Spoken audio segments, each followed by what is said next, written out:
Career at the cost of party and the party at the cost of career, उसमें चुनने का अधिकार कार्यकर्ता का है। हम जब भारतीय जनता पार्टी का साथ जुड़े अर्ली 80s में, तब मेरा आयु 18 साल नहीं हुआ, तो इसलिए पहले तो हमको पार्टी मेंबरशिप नहीं मिली। दोबारा जब आयु हो गया तो पार्टी ने हमको एक्टिव मेंबरशिप नहीं दी। गाय का तस्करी जो ऐसा उसका मात्रा था, तो शाम के समय कोई आदमी रास्ते से चल नहीं पाते थे, तो हमने डिक्लेयर कर दिया आज की बात से हमारा जो एरिया है, एक भी गाय का गाड़ी नहीं घुसना चाहिए। ये इसको वेरीफाई किया जा सकता है। इसी का कारण हमको चुनाव हारना पड़ा। तो ममता जी जब सत्ता में आए, उसका सामने एक ही स्लोगन था, द रेस्टोरेशन ऑफ डेमोक्रेसी। लोग वोट दिया था लोकतंत्र को प्रतिष्ठा करने। 40,000 शिक्षक की नौकरी बेच दिया। एक ऐसा डिपार्टमेंट का आप नाम नहीं बता सकते जिसपे अगर कोई भ्रष्टाचार नहीं हुआ। जो आज का पुलिस है वो कल का पुलिस के ऊपर लाठीचार्ज कर रहा है। जैसे भ्रष्टाचार और वायलेंस जो था, ये सीपीएम के समय भी था, उसका पहले भी था। ममता बनर्जी ने इस भ्रष्टाचार को तो मोनोपोलाइज कर दिया है और वायलेंस को इंस्टीट्यूशनलाइज कर दिया है। She has betrayed the confidence of the people of West Bengal, which was posed on her. काल के कपाल पे तो लिख दिया गया, ठीक है, तृणमूल जा रहे हैं। और इसी का कारण अभी लूटमारी बढ़ गए हैं, मर्डर बढ़ गए हैं, तृणमूल को मार रहे हैं। इतना बड़ा बॉर्डर को सुरक्षित करने के लिए जो मैनिंग की जरूरत है वो संभव ही नहीं। उसमें 400 किलोमीटर तो ऐसा जगह है अनएक्सेसिबल। हम पश्चिम बंगाल को पश्चिम बांग्लादेश बनने नहीं देंगे। मुर्शिदाबाद में जो घटना हुआ, हमारा मोहेश तला में जो पथराव हुआ, कारण क्या है? बच्चे लड़के। इस सारे समस्या का जड़ एक ही जगह है, डिस्टॉर्शन ऑफ इंडिया। जो लोग सिटी ऑफ अलेक्जेंड्रिया में सबसे बड़ा लाइब्रेरी को जलाया था, जो लोग नालंदा, तक्षशिला, विक्रमशिला को जलाया था, आग लगाया था, वही लोग ये इंदिरा गांधी का लाइब्रेरी तोड़ा। वही लोग मुर्शिदाबाद में आकर वही मानसिकता, बच्चों का किताब को जला दिया। ये फंडामेंटल फैनेटिक इस्लामिक फैसिज्म है, इसको रोकना। It's a cancer to human civilization. It's a hydra headed monster. Kill it before it kills you.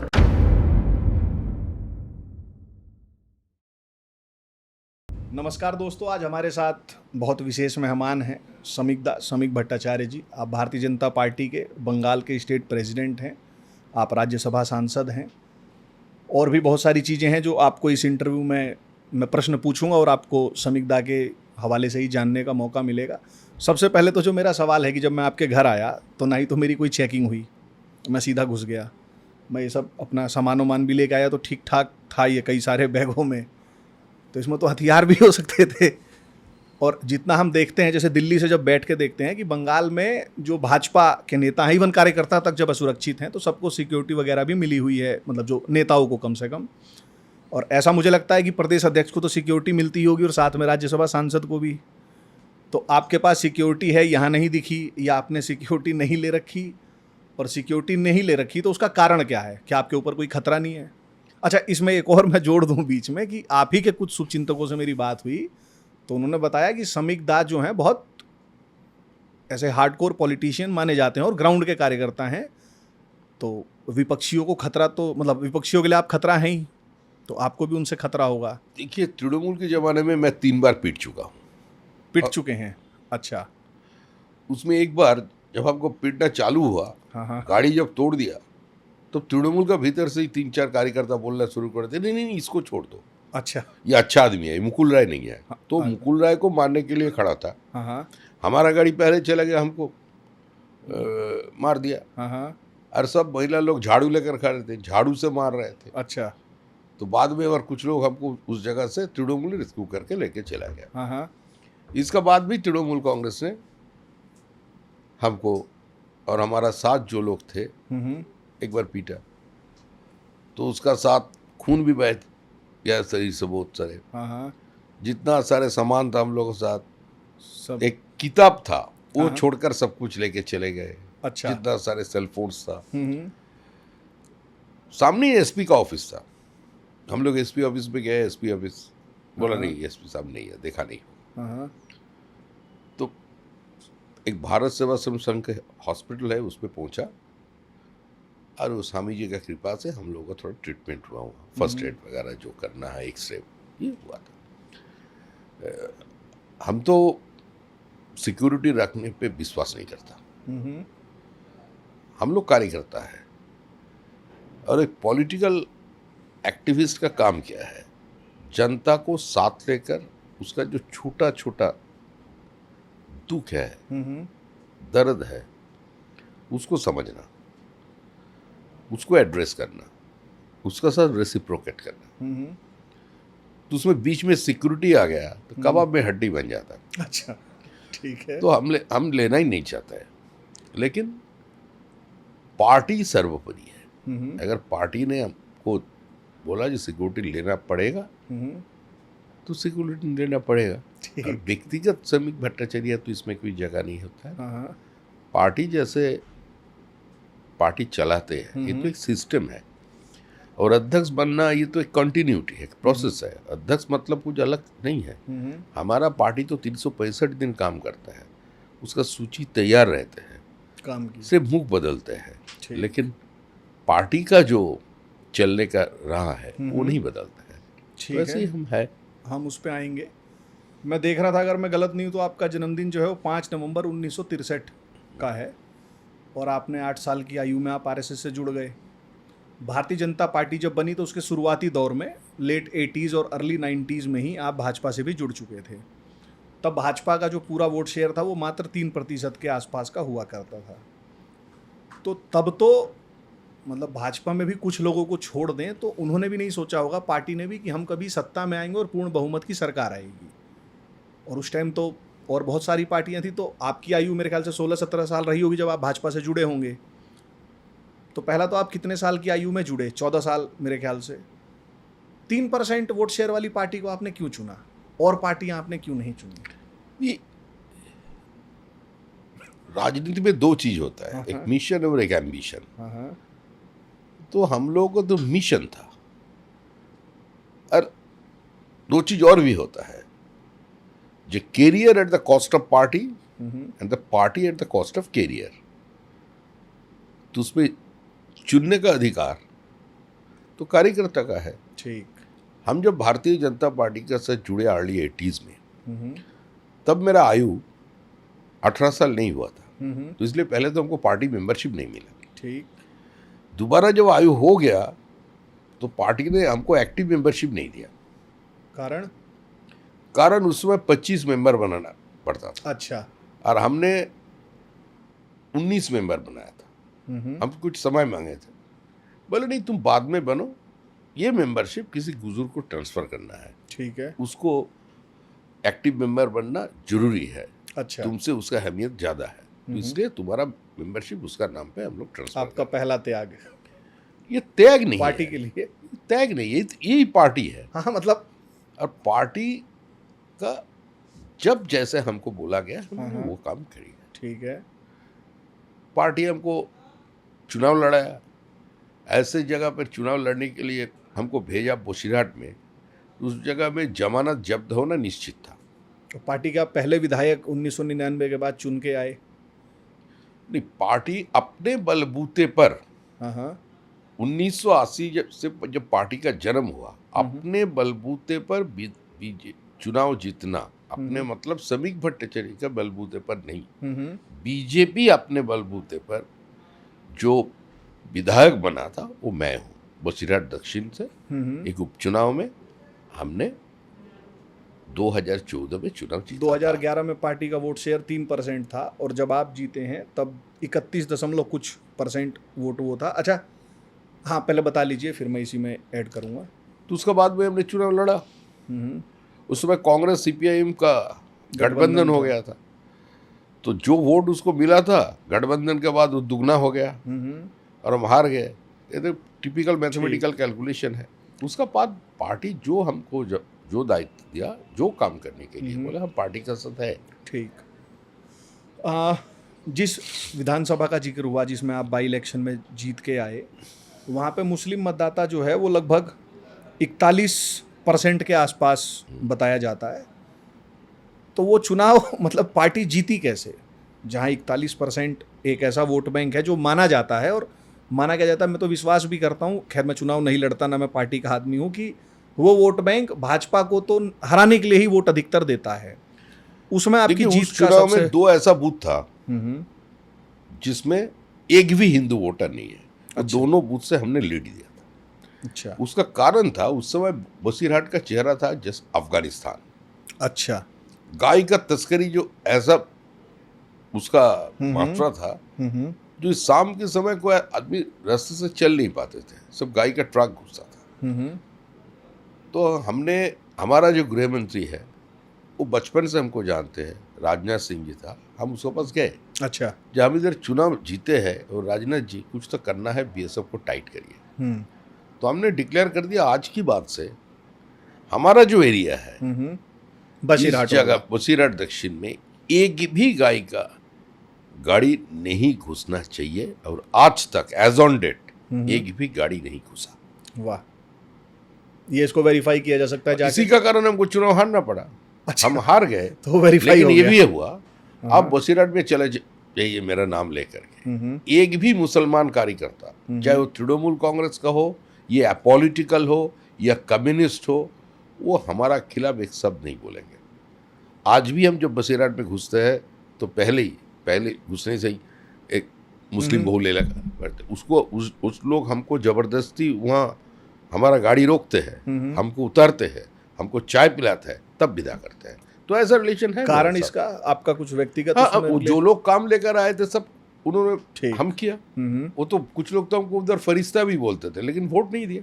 बोले समीक भट्टाचार्य आदमी तो अच्छा है लेकिन पार्टी गलत है, इसलिए वोट नहीं देता। वो निर्दलीय खड़ा हो, हम लोग जिता देंगे, दायित्व लेकर जिता देंगे, ऐसे ही बोलते हैं। अच्छा, कि निर्दलीय लड़ते तो जिता देते? हाँ, निर्दलीय लड़ते तो बसीरहाट विधानसभा से हमको जिता देते। लेकिन एक बात ये भी मानना पड़ेगा आपको, जो पश्चिम बंगाल एक ऐसा जगह है जहाँ निर्दलीय कोई विधायक सांसद तो बहुत दूर की बात है, पार्षद भी नहीं जीतते हैं। ठीक, ये तस्करी वाला जो सवाल था मैंने ये लिख रखा है, उस पर हम आएंगे ही। उससे पहले मैं ये जैसे थोड़ा एक जनरलाइज सवाल मैं पूछ रहा हूँ सारे शुरुआत के। आप जब पार्टी से जुड़े, लेट 80s कह लें, अर्ली 90s कहें, तब बंगाल में पोलित ब्यूरो की सरकार थी, CPM की सरकार थी। फिर आपने TMC का भी शासन देखा। इन दो शासनों ने बंगाल में क्या कुछ बेहतर किया या बंगाल को बर्बाद ही किया? और फिर जैसे दोनों का ही लंबा शासन हो चुका है, दोनों में से कौन से वाले ने ज़्यादा बेहतर तरीके से बंगाल को बर्बाद किया? Who was the biggest culprit in दोनों में, अगर चूज करना पड़े? देखिए, पहले तो हम आपको एक बात दोहराना चाहते हैं, जब मैं अर्ली 80s से पार्टी में, ठीक है, हाँ सॉरी, लेट 80s में। एक दूसरा बात है, CPIM की एक फिलोसॉफी थी, वो गरीब को गरीब बना के रखना चाहता था। ठीक है। और उसका स्लोगन यही था, हमारा लड़ाई है अमीरों का खिलाफ, अमीरों का खिलाफ या गरीबों का लड़ाई है। ठीक है, इसलिए वोट दीजिए। Militant trade unionism, militant trade unionism, हाँ, ये एक कारण है। दूसरा कारण है, जहां भी कम्युनिस्ट चले आते हैं उस जगह में एक दूसरा टाइप का पोलराइजेशन तैयार हो जाते हैं। अगर कम्युनिस्ट पार्टी को आप देखिए तो ये जो संसदीय राजनीति है, ये उसका चॉइस नहीं, कंपल्शन है। ठीक, हाँ, मतलब वो इसमें विश्वास नहीं करते, लेकिन बट फिर भी हाँ ऑप्शन ही वो है, तो अभी ऑप्शन नहीं है, इसलिए वो यहाँ है। तो इसलिए उसका हेजीमोनी एस्टेब्लिश हो गया। तो ममता जी जब सत्ता में आए, उसका सामने एक ही स्लोगन था, द रेस्टोरेशन ऑफ डेमोक्रेसी। बातें तो बहुत करती थी उन्होंने, कलकत्ता को लंदन बना देंगे, दार्जिलिंग को स्विट्जरलैंड बना देंगे, दीघा को गोवा बना देंगे, लेकिन इस सब पे वोट नहीं हुआ। वोट जो हुआ वो 34 साल में CPIM का जो मिसडीड एंड मिसरूल था उसका खिलाफ वोट हुआ। लोग वोट दिया था लोकतंत्र को प्रतिष्ठा करने के लिए, दोबारा स्थापित करने के लिए, वो वोट हुआ था। But she has betrayed the confidence of the people of West Bengal, which was reposed on her. यही ममता जी का सबसे बड़ा हैसियत है। और आज पश्चिम बंगाल का पूरा समाज को एक खुला बाजार बना दिया। 40,000 शिक्षक की नौकरी बेच दिया गया। एक ऐसा डिपार्टमेंट का आप नाम नहीं बता सकते जिसपे अगर कोई भ्रष्टाचार नहीं हुआ, या एक भी डिपार्टमेंट ऐसा, एक तो डिपार्टमेंट आपको नहीं मिलेगा। हमारा मुख्यमंत्री का जो CMO ऑफिस है, उसका ग्रुप डी जो स्टाफ है, उसको लेकर भी लोग धरने में बैठे हुए हैं कि इसमें भी धांधली हुई है, इसमें भी धांधली हुआ है। जो आज का पुलिस है वो कल का पुलिस के ऊपर लाठीचार्ज कर रहे हैं। अच्छा, पुलिस जो लोग परीक्षा दे या सारे टेस्ट में पास हो चुका है, उसका रिजल्ट भी निकल चुका है, हम्म, लेकिन उसका दाखिला नहीं हो रहा है। तो ठीक। वो लोग अगर धरना दे रहे हैं, वो लोग मांग कर रहे हैं, क्यों देर हो रहा है, हम्म, तो उसका जो प्रदर्शन है उसमें पुलिस लाठीचार्ज कर रहा है। हम्म, ऐसा स्थिति है। ठीक। तो इसमें जहां तक corruption and Trinamool Congress is synonymous, corruption और तृणमूल कांग्रेस इज सिनोनिमस। तृणमूल कांग्रेस का फिलोसॉफी है जो जीता वो सिकंदर, ठीक और तृणमूल कांग्रेस का एजेंडा है बूथ पे हमको लीड चाहिए। ठीक। मान लीजिए किसी आदमी ने, चाहे वो डाकू हो, चोर हो, या कोई हम्म, प्राध्यापक हो, या कोई हुडलुम्स हो, उसे कोई मतलब नहीं है। हमको बूथ पे हमको बढ़त बूथ चाहिए। पे जो बढ़त दे सकते हैं वही हमारे लिए श्रेष्ठ माने जाते ठीक। हैं और उसको पुरस्कृत किया जाता है। एक जो लोग बंगाल की राजनीति को करीब से ऑब्जर्व करते हैं उनका ये कहना है कि जैसे भ्रष्टाचार और वायलेंस जो था ये सीपीएम के समय भी था, उसका पहले भी था। उसके पहले भी था। ममता बनर्जी ने इस भ्रष्टाचार को तो मोनोपोलाइज कर दिया है और वायलेंस को इंस्टीट्यूशनलाइज कर दिया है। जैसे कुछ उदाहरण बताते हैं कि दवाइयाँ बांग्लादेश में थोड़ी बनानी कठिन है या महंगी है तो यहाँ से लोग ले जाके बेची आते थे। अभी उस पर क्या हो गया कि टीएमसी का ही आदमी वो करेगा। जो गौ तस्करी होती है, जैसे बशीरहाट दक्षिण से आपने बताया कि आप जब तक थे वहाँ नहीं हुआ, बट ऐसी भी रिपोर्ट्स हैं कि काफ़ी महंगा, मतलब बहुत ज़्यादा पैसा इसमें इन्वॉल्व है जो एक गाय की तस्करी होती है अक्रॉस द बॉर्डर।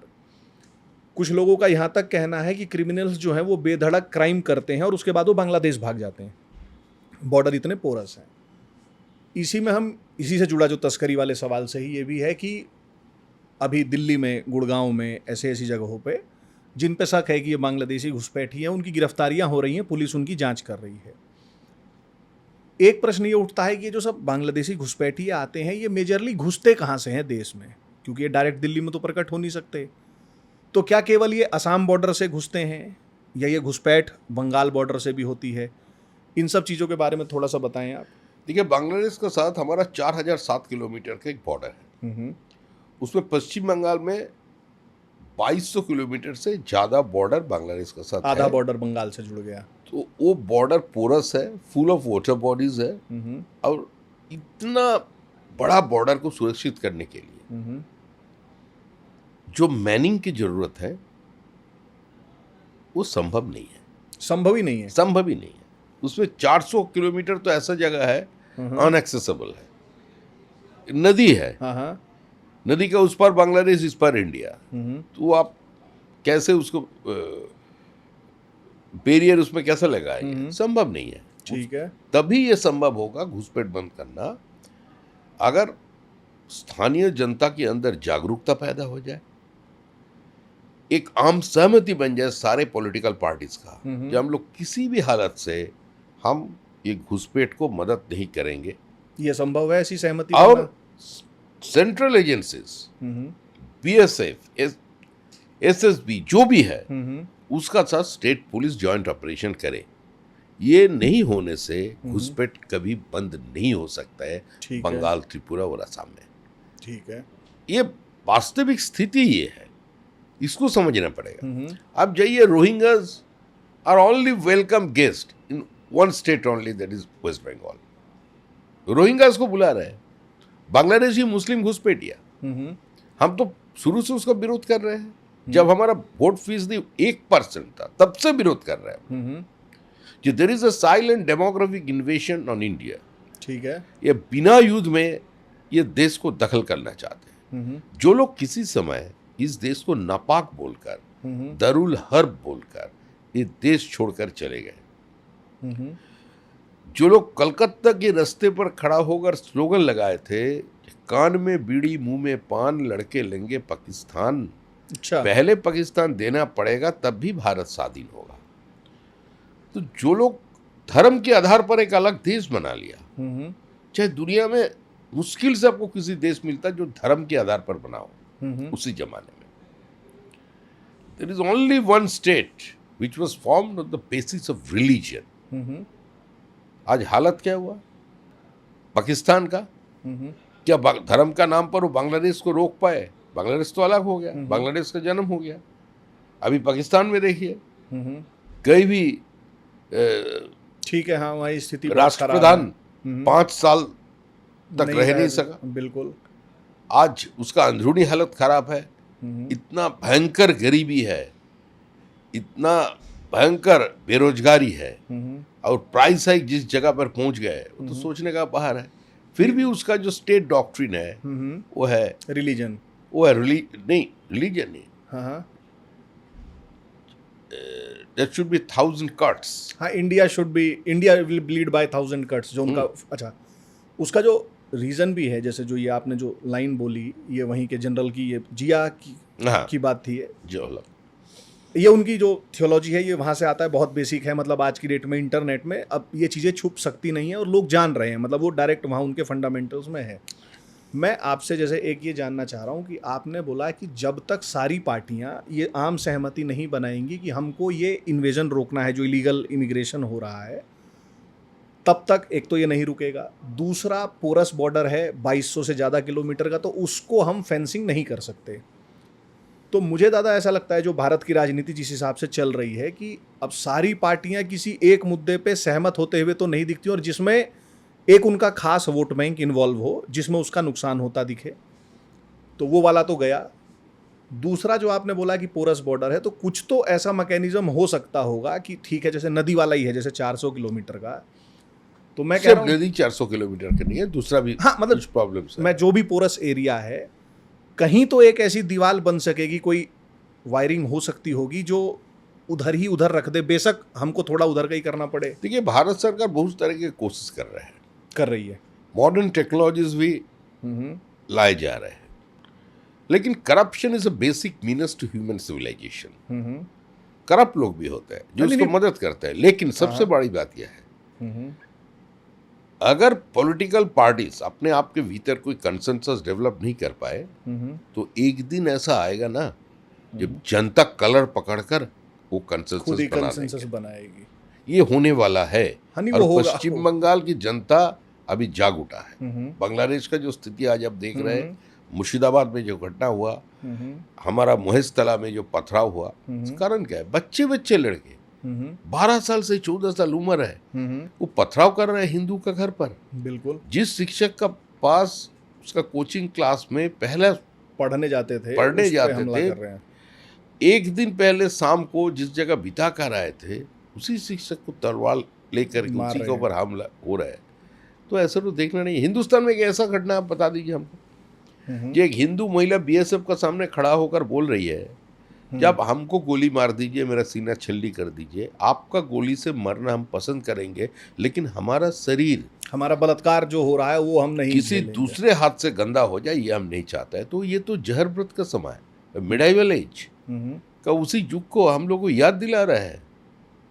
आज वही स्थिति है पश्चिम बंगाल का। हम पश्चिम बंगाल को पश्चिम बांग्लादेश बनने नहीं देंगे, पश्चिम बांग्लादेश नहीं बनने देंगे। ठीक है, इसी से मैं पूछ लेता हूँ, ये बाद में सवाल आना था।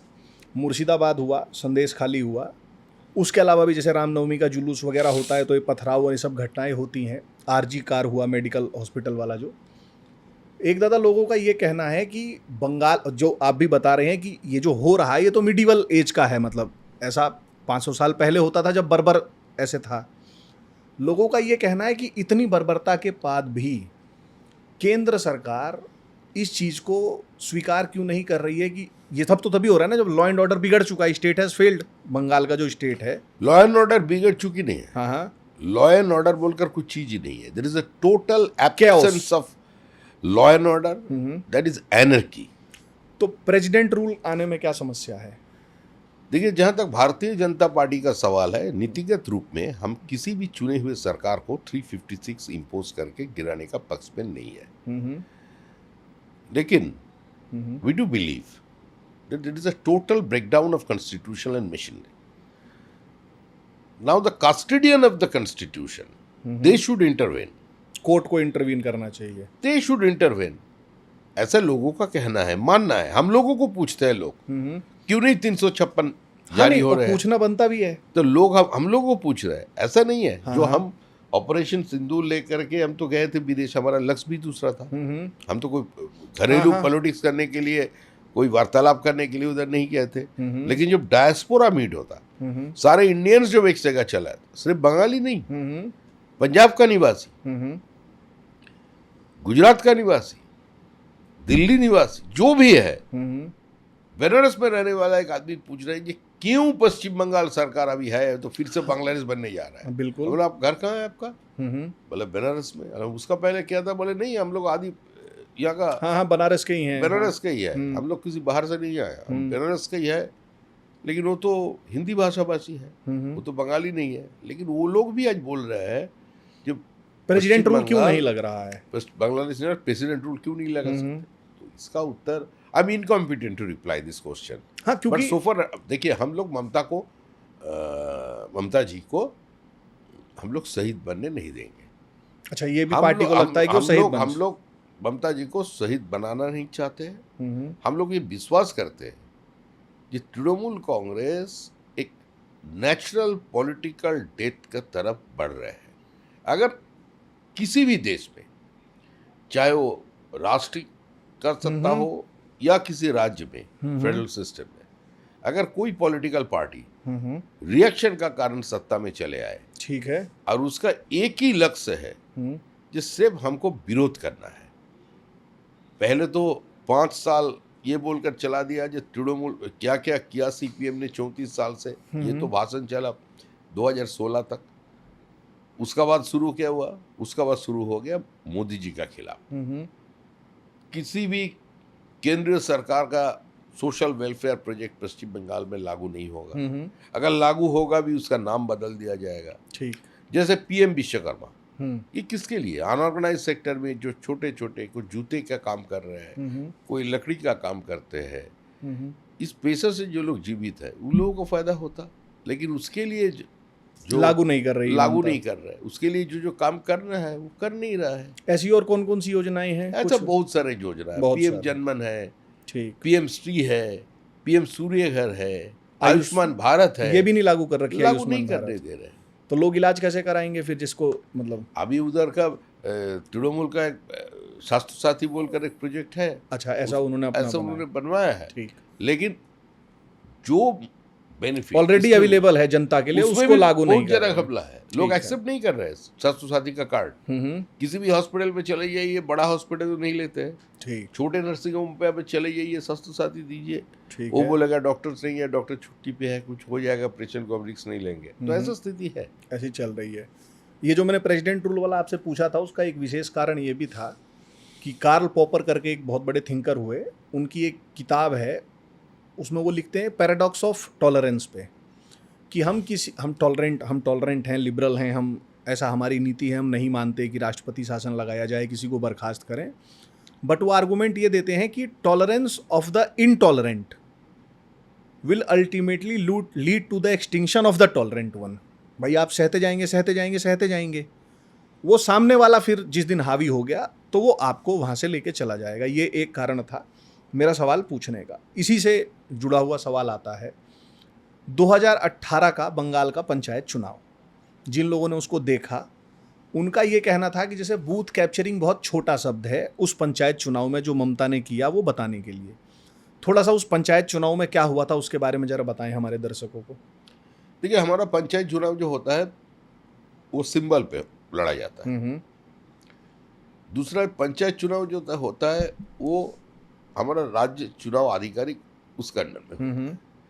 तो पंचायत चुनाव में क्या होता है, police, civic volunteers, Trinamool Congress hoodlums, वो पहले विपक्ष नॉमिनेशन नहीं फाइल कर सके इसका व्यवस्था कर देते हैं और पुलिस उसका साथ देते हैं। अच्छा। मान लीजिए जिस जगह में आकर किसी एसडीओ के ऑफिस में ये किया, आपका कलेक्ट्रेट ऑफिस में आपको फॉर्म दाखिल करना है, उसका सामने बैरिकेड कर देते हैं। ठीक है। गांव में घुसकर डराते हैं, धमकाते हैं। और 50% रिजर्वेशन है, 50% महिला चुनाव लड़ती है। उसका हस्बैंड को जाकर बोलते हैं रेप थ्रेट है, वहाँ घर को आग लगा देंगे, काम बंद हो जाएगा, अगर ये करेगा तुम्हारा राशन पानी बंद करेंगे, ऐसा करके चुनाव होता है। और इस बार का जो पंचायत चुनाव हुआ, लास्ट पंचायत चुनाव, उसमें तो उससे भी ज्यादा सब हाथ पार कर चुके थे। अभी बीडीओ को इस काम पे लगा दिया था।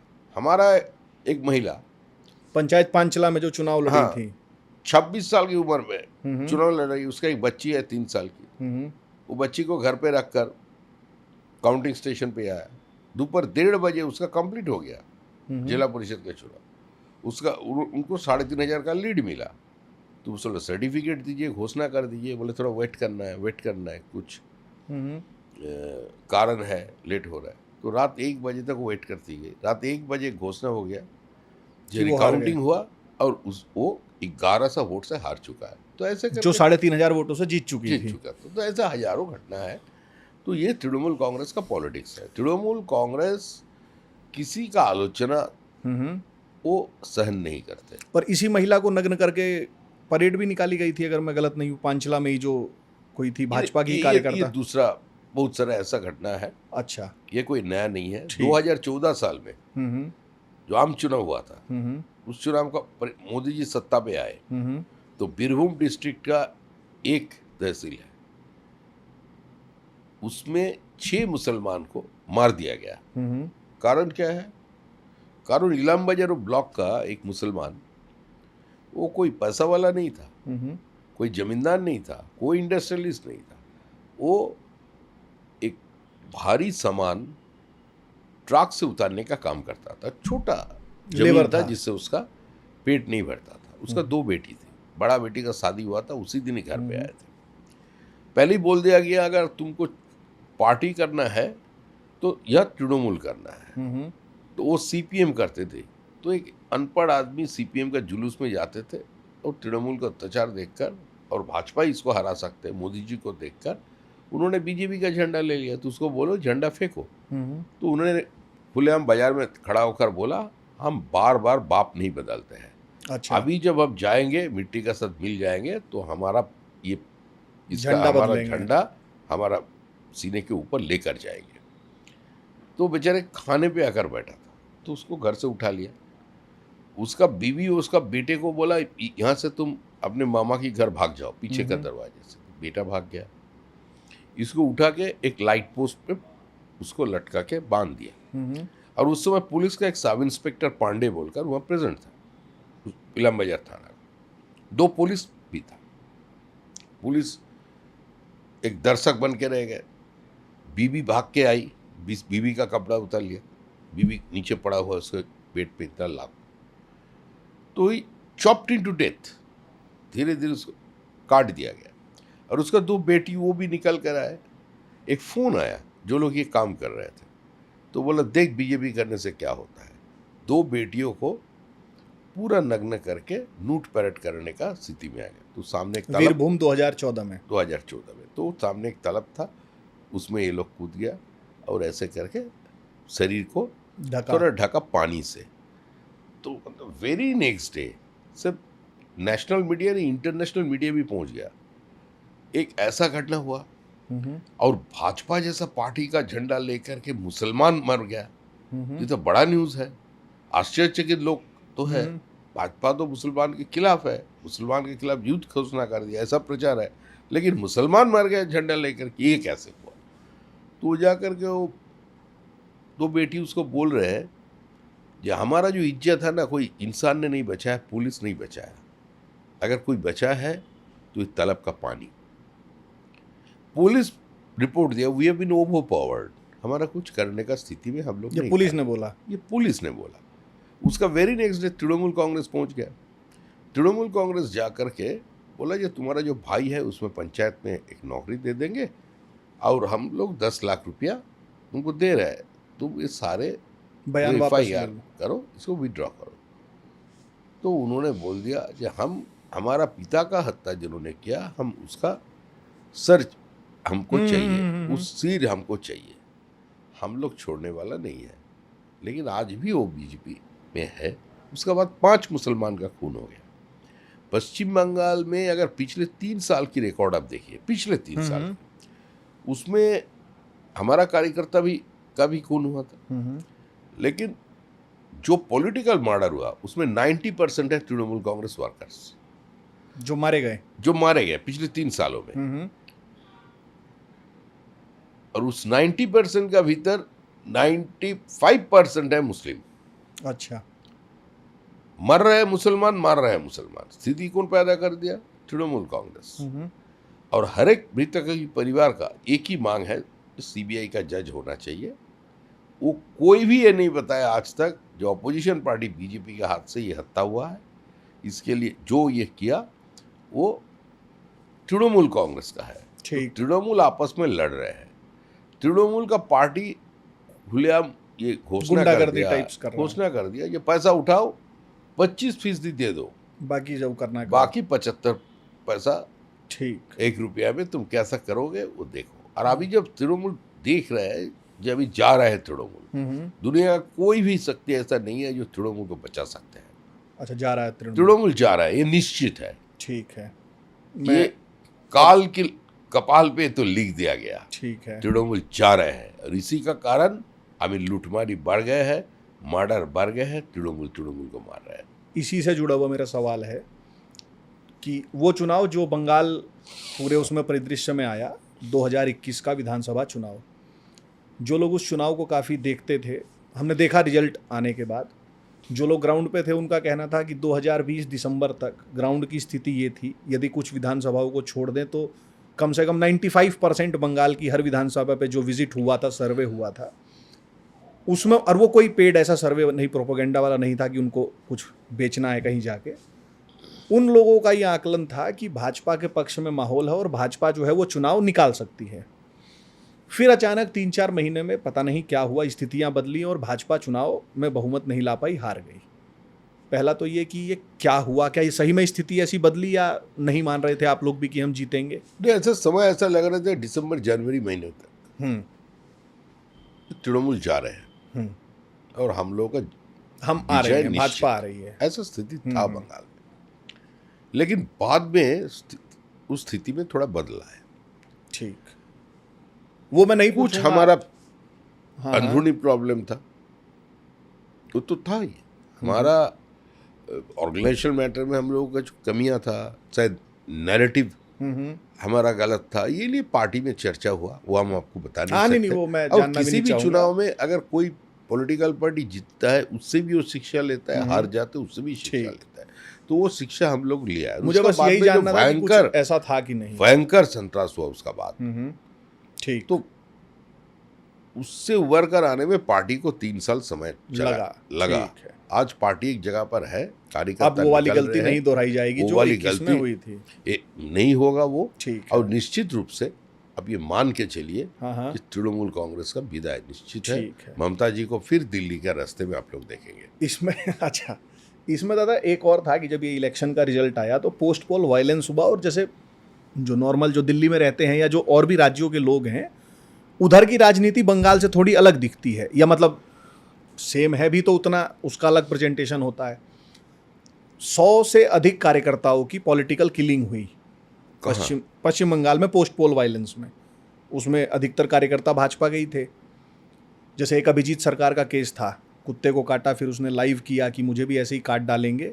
2021 की 2 मई का बाद 27 दिन का भीतर 56 बीजेपी कार्यकर्ता को मौत हुआ था, और 27 बीजेपी महिला खुलेआम आकर कैमरा का सामने ये बताया कि we have been gang raped by Trinamool goons. हजारों की तादाद पर कार्यकर्ता अपना गांव छोड़ करके वो दूसरा प्रदेश में भी चले गए, माइग्रेंट लेबर बन गए। आपका इस दिल्ली प्रदेश जहां बैठे हुए हैं, इस दिल्ली पे जाइए, गुड़गांव में जाइए, नोएडा में जाइए, आसाम में जाइए, त्रिपुरा में जाइए, आपको सभी जगह कुछ ना कुछ बीजेपी का कार्यकर्ता मिलेगा जो 2021 का बाद से अपने घर नहीं लौट पाए, जीने के लिए आज मजबूरी में किसी गेस्ट हाउस में कप प्लेट धोने का काम कर रहा है। ये सच स्थिति है, लेकिन ये लोग वापस जाएगा। कोई दुनिया का ताकत रोक नहीं पाएगा। ये लोग भी आज एकदम ठान लिया है कि इस बार तृणमूल को विदाई निश्चित करना है। अगर इस बार तृणमूल को हम लोग नहीं हरा सके तो आज जम्मू कश्मीर विधानसभा का भीतर का जो स्थिति है वो हमारे आने दिन में वो पश्चिम बंगाल इसमें में दादा हो 2 जाएगा। छोटे सवाल थे जिस मैं इसलिए भी पूछ रहा हूँ कि आप भाई पार्टी के अध्यक्ष हैं, तो आपके जवाब से भी कुछ चीज़ें क्लियर होंगी। एक बहुत बड़ी आलोचना भी हुई केंद्र सरकार की, और जो की जिन लोगों ने वो पार्टी के ही शुभचिंतक थे, उनका ये कहना था कि भाजपा अपने कार्यकर्ताओं का साथ नहीं दे रही है। अब मैं आपसे ये जानना चाहता हूँ कि जो ये 56-57 कार्यकर्ता मारे गए, जो 26 महिलाओं का बलात्कार हुआ, जो हजारों की संख्या में लोग भागे, अपनी ही पार्टी के कार्यकर्ता थे, जिन्होंने वोट डाला होगा, कम से कम वोटर थे। एक तो जो ये मारे गए और जिनका बलात्कार हुआ, इनके केस चल रहे हैं। उन केसेस को कौन लड़ रहा है? उनको न्याय दिलाने के लिए क्या पार्टी ने कोई स्पेशल सेल टाइप, एक मैं इसमें जोड़ दूं, इसका कारण एक ये भी है कि अभी हाल में मुंबई ब्लास्ट का फैसला आया है जिसमें 19 दोषियों को कोर्ट ने बरी कर दिया है। उनका केस जमीयत उलेमा हिंद लड़ रही थी, और जब मैंने उनकी वेबसाइट पर जाके देखा तो बहुत सारे ऐसे टेरर एक्यूज लोगों का केस वो लड़ रहे हैं। तो क्या भाजपा भी कुछ ऐसा अपने कार्यकर्ताओं के लिए कर रही है? लेकिन हमारा जो लॉयर सेल है वो तो लगे हुए इसमें, जो वो लगे हुए भाजपा हैं, कार्यकर्ता के लिए भाजपा खड़ा है।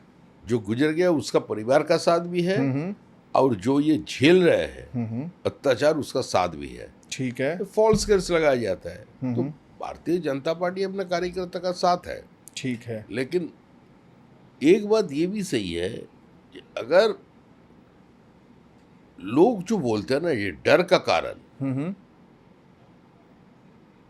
भारतीय जनता पार्टी के कार्यकर्ता आने वाले दिन में बूथ पे नहीं बैठेंगे, ये गलत है। हाँ, बहुत कुछ लोग डिमोटिवेशन हुआ था वो कार्यकर्ताओं लोग ये में। भी बोलते हैं जो उस समय कोई नेता खड़ा नहीं हुआ, ये भी गलत है। नहीं, लोग तो ऐसा- यहाँ तक कहते ऐसा हैं स्थिति कि है, सुनिए, हाँ, ऐसा हाँ। स्थिति है। हम जिस जगह में चुनाव लड़े थे उस जगह में प्रसेनजीत बोलकर एक लड़का, माँ बाप की एक ही बेटा था वो, उसको रात में मारकर अपने ही उसका जो टेरेस था उसमें टांग दिया गया। तो सुबह जब हमारा पास खबर आया, उसका मेरा घर से उसका घर का दूरी बाई कार ज्यादा से ज्यादा 15 मिनट भी नहीं लगे। तो सारे कार्यकर्ता एकजुट हो गए, बोले दादा आइए, चलिए उसके घर पे जाना है। तो तुरंत मेरे पास फोन आना शुरू कर दिया उसी बस्ती का दूसरा कार्यकर्ता से, जी दादा हाथ जोड़कर विनती करता है, आपसे एक ही मांग है, आप मत आइए। अच्छा, मत आइए, अब हॉस्पिटल पे जाइए, उसका बॉडी तो हॉस्पिटल में जाएगा पोस्टमार्टम के लिए, उधर आप जाइए, इधर मत आइए।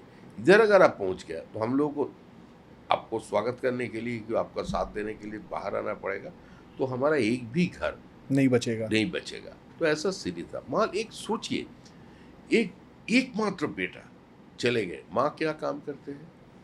माँ वो जो सत्तू होता है वो बेचता है, रास्ते में खड़ा होगा, और उसका पिताजी प्रसेनजीत का क्या, वो एक पैरालिटिक पेशेंट है, सोए हुए हैं।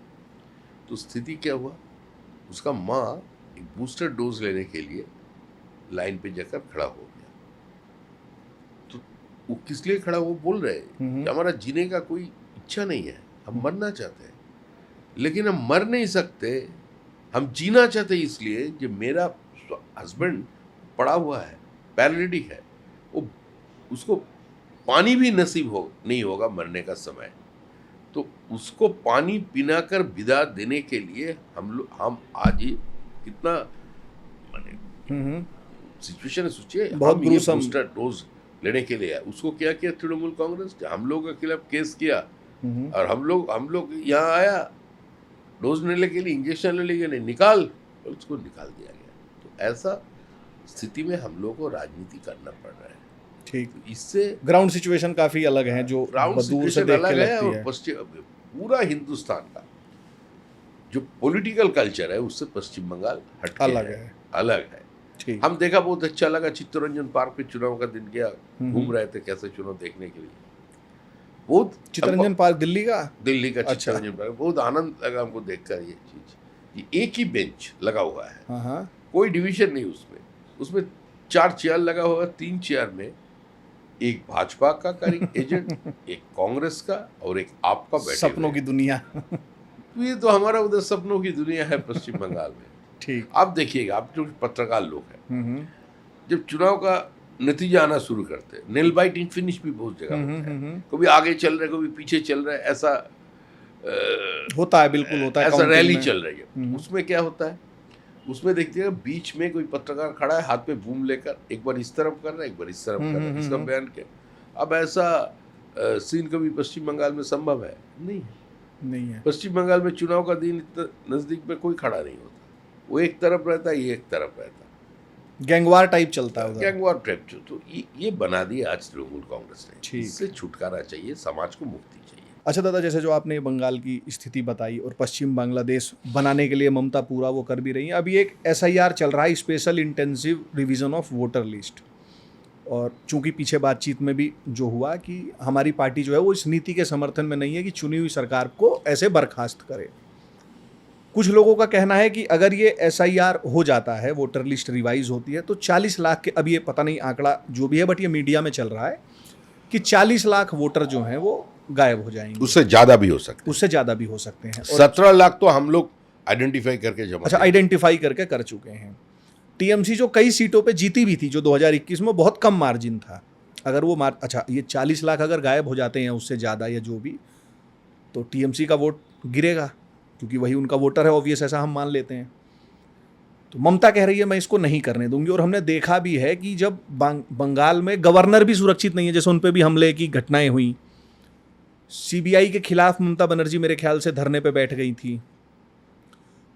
तो क्या आप लोगों को लग रहा है वो SIR करने देंगी? क्योंकि उन्होंने कहा है मैं नहीं करने दूंगी। और अगर नहीं करने देती हैं, कॉन्स्टिट्यूशनल चीज नहीं करने देती हैं, तो फिर क्या भारतीय जनता पार्टी एक बार को सोच सकती है कि अब जब कॉन्स्टिट्यूशन को ही इंप्लीमेंट नहीं करने दे रही है, तो फिर एक कॉन्स्टिट्यूशनली इसको चुनाव लड़ने का अधिकार कैसे दिया जाए? तब क्या 356 लगने के कुछ हैं, या उसमें भी पार्टी बर्दाश्त करके कि ठीक है थोड़ा और सहते तब हैं? हम राष्ट्रपति जी ये सोचेंगे।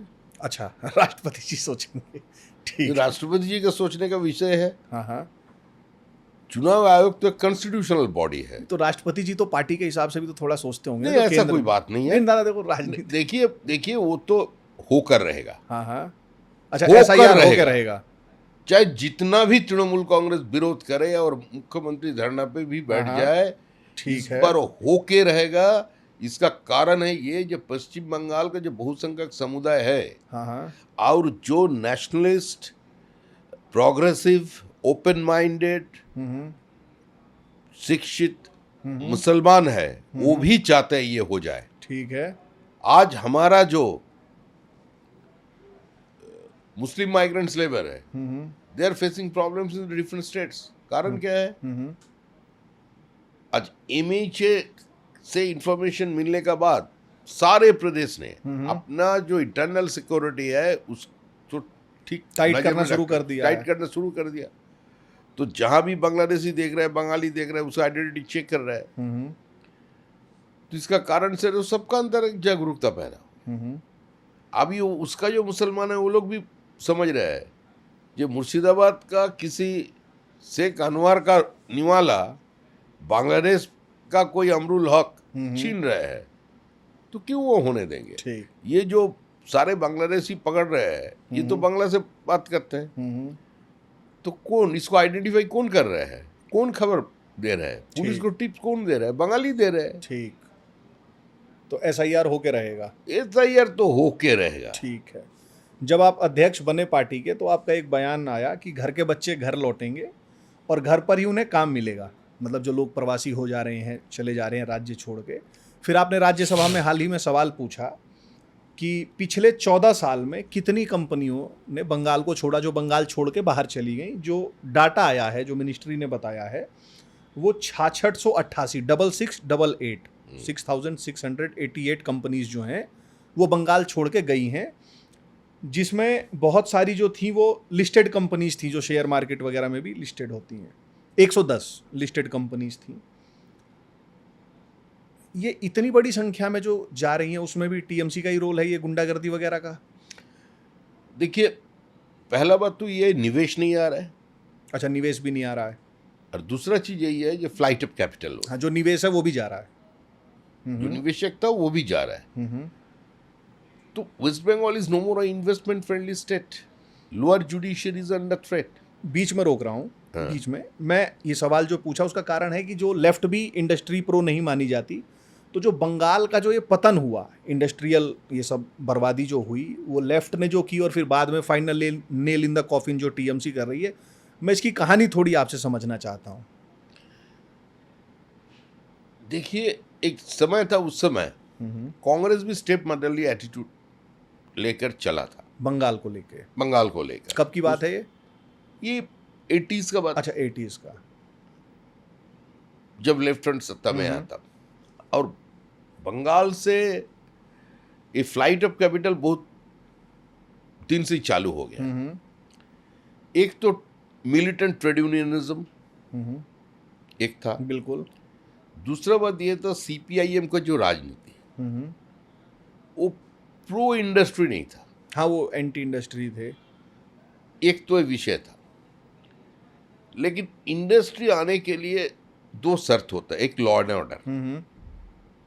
तो अगर सारे किसी भी जगह पे अगर जाइएगा आप, तो आपको पैसा देना पड़ेगा, आपको एक्सटॉर्शन चालू हो जाएगा, ये तो कोई नहीं मानेंगे। बिल्कुल। दूसरा होता है किसी भी सरकार को एक कॉम्प्रिहेंसिव लैंड पॉलिसी होना चाहिए।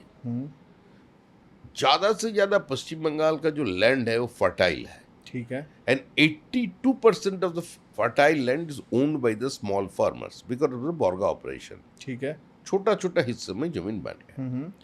सत्ता में आने का तुरंत बाद तृणमूल कांग्रेस सरकार ने घोषणा कर दिया कि उन्होंने 1 स्क्वायर फीट जमीन भी एक्वायर नहीं करेंगे। अगर किसी को इंडस्ट्री लगाना है तो उसको डायरेक्ट किसानों से जाकर जमीन खरीदना है। बहुत कठिन काम संभव है। बहुत कठिन आपको काम है। 500 एकड़ एक चाहिए, 1000 किसानों से जाके बात करें अब। तो 1000 किसान का दरवाजा आप नहीं खटखटा सके, तो ये तो संभव नहीं था। बिल्कुल। तो इसका लैंड पॉलिसी एक कारण था। दूसरा है judiciary, lower judiciary is under threat. आपका सिस्टम जो एडमिनिस्ट्रेशन है टोटल पॉलिटिसाइज्ड है। अगर किसी ने आपको जबरदस्ती आप फैक्ट्री बैठाने गया, किसी ने पैसा मांगा तो आपसे जबरदस्ती शुरू किया, तो आप पुलिस को कंप्लेन किया, पुलिस रजिस्टर भी अगर कर लिया, तो जब जुडिशरी में जाएगा, लोअर जुडिशरी में जब पहुंचेगा तो न्यायाधीश जब ऊपर बैठ रहेगा, नीचे 100 आदमी घुस जाएगा, तो वो डर के मारे फैसला नहीं होगा। उसको वो तो डर में है, दे आर अंडर थ्रेट। तो खुले दक्षिण 24 परगना एक जज ने बताया कि एक पॉस्को का केस था, हमने तो थोड़ा राय दिया और उसका खिलाफ ये लोग ऐसा शुरू कर दिया जब मैं और मेरा परिवार सुरक्षित नहीं हूँ, तो न्याय भी नहीं मिलता लोगों को। तो लोगों को न्याय नहीं मिलता, तो क्यों इधर निवेश आएगा। तो भारतीय जनता पार्टी की तरफ से हमारा ये मांग है, हमारा ये रिक्वेस्ट है सारे निवेशकों के पास, ये आपका कैपिटल है, आप किसी भी प्रदेश में जा सकते हैं, ये आपका रुचि है, ये आपका अधिकार क्षेत्र में आता है, हम उसमें क्यों हस्तक्षेप करेंगे। लेकिन 1 साल का इंतजार करिए, 1 साल का। आप हमको एक नया पश्चिम बंगाल देंगे। देखिए, हमारा पास समुंदर है, हमारा नदी है, हमारा मेरिट है, हमारा रुपया है, हमारा टोपोग्राफिकल एडवांटेज है, हमारा मिनरल है, हमारा जमीन का नीचे तेल है, हमारा रेयर अर्थ मिनरल है बंगाल में पुरुलिया में पाए गए। तो इतना सारे चीज हमारा पास है, इतनी अपॉर्चुनिटीज है, गेटवे ऑफ ईस्टर्न इंडिया। तो उसको तो बिल्कुल एकदम 50 की 10 वो जो स्थिति था उसमें लौटना है उसी जगह में। देखिए, जब स्वतंत्र ब्रिटिश आने का पहले हमारा जो प्रोविंस था वो 30 का ऊपर था टोटल कंट्रीब्यूशन पूरा, अगर भारत के हिसाब से अनडिवाइडेड इंडिया का हिसाब लगा दिए। ब्रिटिश इंडिया और ब्रिटिश जब जा रहे थे तब कंट्रीब्यूशन था, आज का जो पश्चिम बंगाल है उसका 27%, ठीक, आज 8% में चले आए, मतलब 1/3 हो गया है। एक समय बंगाल का लोग तो मछली और चावल छोड़कर जीवित नहीं रह सकते। तो बंगाली का कैसा स्थिति है अभी जो बर्धमान डिस्ट्रिक्ट जिसको राइस बोल ऑफ इंडिया माने जाते थे, सबसे ज्यादा चावल तो बंगाल में ही होता था ना, आज की डेट में वो हमारा नंबर 3 में आ गया। तो सारे चीजों में हम लोग नीचे जा रहे हैं। जिसका बस थोड़ी सी पैसा हो, उसका पिता माता अभी 12 क्लास हो जाने के बाद ही सोच रहा है हमारा बेटे को बाहर भेज दो। ठीक। तो एक्सोडस जो हो रहे हैं, ये सिर्फ निवेशों का नहीं हो रहा है, ये भविष्य के सपनों का भी हो रहा है। तो ये हम लोग चाहते हैं कि भाई 1 साल इंतजार करें और फिर इसको ठीक कर देंगे, और हम लोग यहाँ बनाएंगे और घर का बेटा घर में ही घर का रोटी खाएंगे। इसमें ज़्यादा पर एक समस्या ये है कि जो लेफ्ट है, जो कांग्रेस सपोर्टर्स भी हैं, ये सब भी भाजपा को हराने के लिए टीएमसी को वोट डाल देता है, ऐसा माना जाता है। एक हम देखते हैं कि भारत में जो वोटिंग होती है, एक तबका तो नेगेटिव वोटिंग करता है कि जो पार्टी भाजपा को हरा सके मुझे उसको वोट देना है। दूसरा लेफ्ट और कांग्रेस भी उसमें इंक्लूड हो जाता है। इस चुनौती को आप लोग कैसे पार पाने की सोच रहे हैं? देखिए, हम लोग तो चुनौती के भीतर से आगे बढ़ा। एक जमाना ऐसा था जब कांग्रेस स्लोगन देते थे, वोट उसी को दो जो 5 साल सत्ता में रह सके। जनता एक्सपेरिमेंट फेल हो चुका था। हाँ हाँ। One who can govern. तो कश्मीर से लेकर कन्याकुमारी तक सब जगह में पार्टी ऑफिस भी कांग्रेस का था और कांग्रेस का जो चुनाव चिन्ह है हाथ, वो भी था। उस समय हम लोग जो विपक्ष में थे, हम लोग समझौता करते थे कांग्रेस को 1:1 इस लड़ाई में लाने के लिए हम लोग इकट्ठा हो जाते। आज हमारा खिलाफ ये लोग इकट्ठा सब इकट्ठा हो रहा है, तो ये हमारा एक राजनीतिक जीत है। ठीक है। हम लोगों को छोड़कर कुछ नहीं होने वाला है। और हमारा पश्चिम बंगाल की जनता से हम लोग भी बदलाव के लिए बोलेंगे। अब लोग बोल रहे हैं और जनता अब तैयार भी है। उसी का साथ साथ तो Congress, CPIM, even Trinamool Congress also, जो इसका सत्ता की रस नहीं पिया अभी तक, जो सीपीएम को हटाने के लिए तृणमूल का साथ दिया था, हम सबसे यही बोल रहे हैं कि भैया आपका झंडा जो भी हो, वोट आपका विश्वास जो हो वो दिल का भीतर रखिए। ठीक। कुछ दिन के लिए 8 महीना तक उसका भीतर रखिए, आपका हृदय में रखिए, आपका मस्तिष्क में रखिए, लेकिन हाथ का ऊपर मत रखिए। इस बार तो ममता जी का सरकार को विसर्जन दे देंगे। अभी देखिए कालीघाट का माँ काली जो है ना, वो भी तृणमूल कांग्रेस का फाइल नहीं ले रहे हैं। अच्छा। काली कलकत्ते वाली तो काली में का शहर है, और एकदम ममता जी तो उसका एकदम नियरेस्ट नेबर है कालीघाट। तो माँ काली रात सब सपने में बोल दिया, अच्छा, कि भैया इस बार हमारा कुछ करना नहीं है, हम तो इस बार नहीं बचा सकते। ठीक। तो वो पहुंच गए पुरी में क्या झमेला हुआ मालूम नहीं है। पुरी का मंदिर भी बनाया, अभी पुरी को लेके आए जगन्नाथ जगह। हाँ बनाया, जो मंदिर बनाया तो जनता की पैसों से मंदिर बन गया। इस पे भी कंट्रोवर्सी हुई। हाँ, कंट्रोवर्सी क्यों नहीं होगा? क्या था ये कंट्रोवर्सी, थोड़ा बताएं। कोई सरकार मंदिर मस्जिद तो बना नहीं सकते सरकार की पैसों से। अच्छा, उसमें क्या किया, जगन्नाथ कल्चरल सेंटर वो एक कानूनी उससे बचने के लिए, बचने के लिए जगन्नाथ कल्चरल सेंटर हो गया।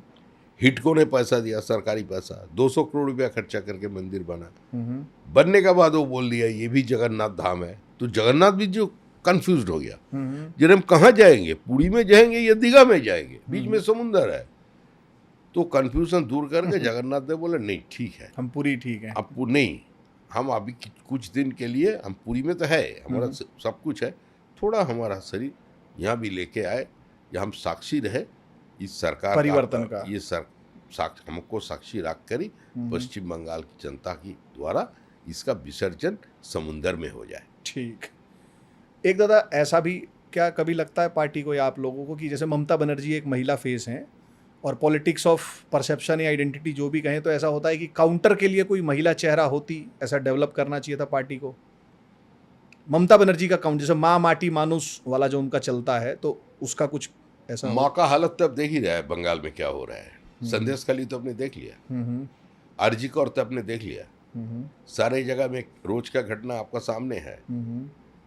माटी जो है वो अभी तो धीरे धीरे बांग्लादेशी घुसपैठिया दखल कर छीनते जा रहे हैं, और मानुस मारा जा रहा है, भाग रहा है, उसका रोजी रोटी छीन लिया। जो टीचर था उसका नौकरी जा रहा है। ठीक है। जो आपने मेरिट से नौकरी मिला, जो उसका भी नौकरी होकर के वो रास्ते पे आ गया। कारण क्या है? वो कुछ चोर को बचाना चाहता है, जो नौकरी बेचा था, जो खरीदा था। इस भ्रष्टाचार को ऊपर चादर चढ़ाने के लिए वो इन लोगों को बलि चढ़ा रहे हैं।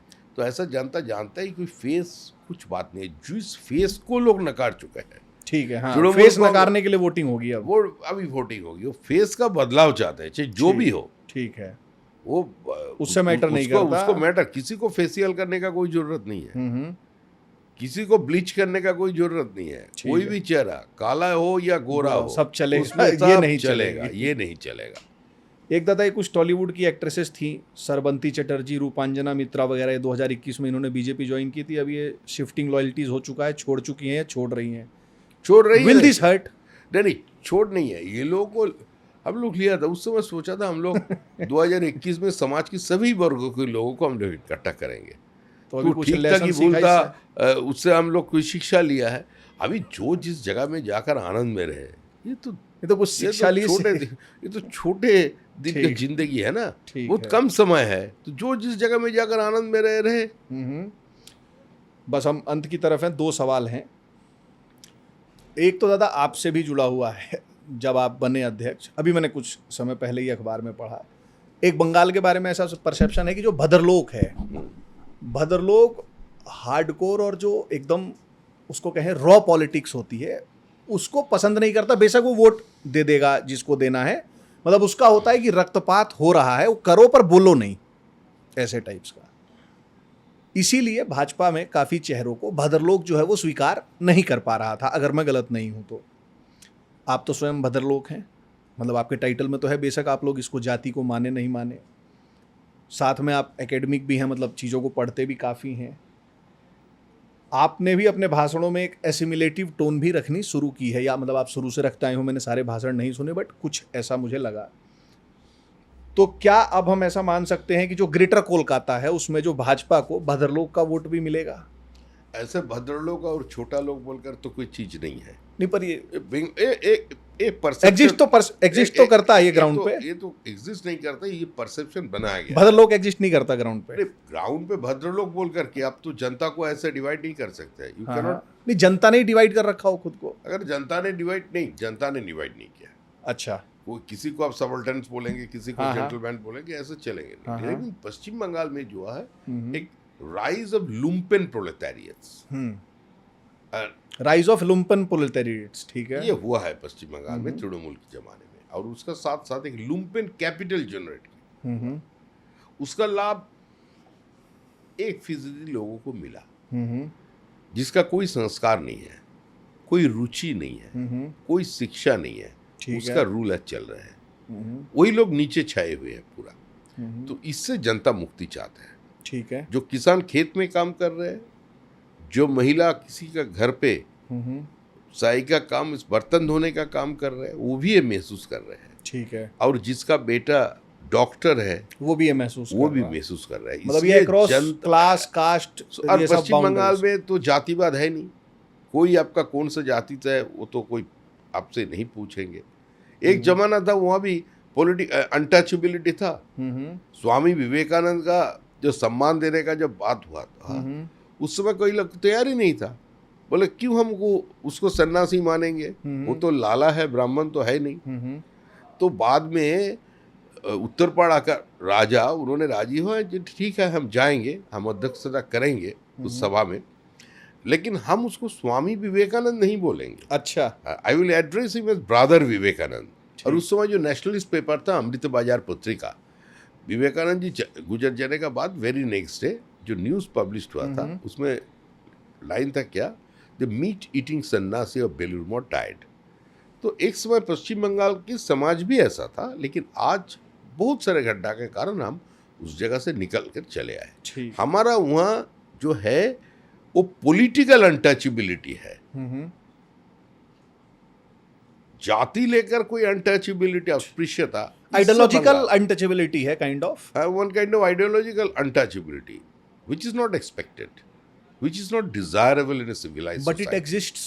It has existed for last 50, 60, 70 years. We want to banish it. We want to finish it. Okay. That is our ठीक motto. लास्ट क्वेश्चन, ये 2 क्वेश्चन आपस में जुड़ जाएंगे, आपको जवाब देना होगा तो आप दीजिएगा, नहीं आप फ्री हैं, इसको नहीं भी दे सकते हैं, कोई ऐसा कंपल्सन नहीं है। बट मेरा वो था कि मैं आपसे पूछ लूँ। एक दादा, बंगाल के बारे में जब भी बात चलती है तो हम ये देखते हैं कि भारत का जो स्वतंत्रता आंदोलन था, उसमें भी जो विशेष तौर पे गर्म दल था, उसका जन्मदाता बंगाल की भूमि थी। अनुशीलन समिति बनी, क्रांतिकारियों की, मतलब अमित शाह जी मेरे ख्याल से 100 से अधिक क्रांतिकारियों की लिस्ट ऐसे बता चुके हैं। हमने ये जो थोड़ा बहुत जाना है कि उस जमाने में बंगाल से ऐसे क्रांतिकारी निकलते थे जो वायसराय के ऊपर बम मार देते थे। यहाँ दिल्ली में हुआ है घटना। उसी बंगाल में संदेश खाली में एक महिला, मतलब महिलाओं का जो बलात्कार हो रहा है, या जो आपने उस महिला का बताया कि जिसकी बच्चियां, मुस्लिम का जो बताया कि जो बच्चियां पानी में कूद गईं, या ये जो भी हो रही हैं चीज़ें, एक ऐसा भी देखने में लगता है कि बंगाल का वो जो मर्द था, वो मैन जो था, वो क्या विलुप्त हो रहा है? पहला तो ये। दूसरा, इसी में, ये पहले इसको बता दीजिए, फिर इसी का ऐड वाला पार्ट में जोड़ लूंगा। हम तो इसको अस्वीकार नहीं कर सकते, पूरा विलुप्त हो गया मानता नहीं है, ये मानने के लिए तैयार नहीं, लेकिन घटा कुछ है, तो हुआ, घटा तो है, ही। ठीक, घटा तो है। ठीक है। अब जो दूसरा सवाल, घटने का बहुत सारे कारण है इसका। हाँ हाँ, वो कारण है, मतलब ठीक है, तो हाँ, कारण अब जब थोड़ा बहुत घटा है। ये मैंने घटने का इसलिए कारण राजनीति भी है, घटने का कारण जो बदलते हुए दुनिया वो भी है, घटने का कारण कंज्यूमरिज्म है, घटने का कारण ग्लोबलाइजेशन है। मैंने तो राइट नाउ अभी जो है नया पीढ़ी ना, अभी जैसे गूगल अंकल आ गया, सब कुछ उसमें अब तो एआई यंग चाचा भी आ अभी गए। है, ये चाचा भी आ जाएगा। हाँ। अभी ये ले करके ना इसका everyone wants to live in style. हाँ। अभी कोई पुराना भी जाना नहीं समझ चाहते, गया। लेकिन ये भी है एक हमारा, ये जैसे कुछ लोग ये मानव सभ्यता का एक स्वाप बोलकर मानते हैं ये इंटरनेट को। हाँ हाँ। ये भी सही है, जिसका कारण ये गूगल अंकल का कारण, एआई चचा का कारण, ये जो नया पीढ़ी है, जो इतिहास बदल दिया गया। जैसे हम ये विश्वास करते हैं कि सारे समस्या का जड़ ही जगह है डिस्टॉर्शन ऑफ इंडियन हिस्ट्री, जो जानबूझकर भारत के इतिहास का साथ जो छेड़खानी हुआ है, इसको हमने बदलना चाहते हैं। अगर आप हमको जो प्रश्न आप हमको नहीं पूछा, हम आपको बोल रहे हैं, अगर आप हमको पूछे कि आपका इच्छा क्या है, मान लीजिए 15 मिनट तुम्हारा हाथ में समय है, 15 दिन तुम जीवित रहोगे, क्या देखना चाहते हो, अंतिम इच्छा क्या होता है फांसी का पहले, बोलता है ना, तो हम बोलेंगे कि भारत के इतिहास की पुनर्लिखन, भारत के इतिहास की पुनर्लिखन एवं भारत के इतिहास के पुनर्लिखन। तो सरकार ने शुरू भी कर दिया, अभी एनसीईआरटी में बदलाव हुआ है। लास्ट आपको छोड़ने से पहले, आप कहोगे कई बार लास्ट बोला, छोड़ नहीं रहा है। अंतिम सवाल दादा, एक ये कहा जाता है कि बंगाल इंटेलेक्चुअली बहुत फर्टाइल था, है।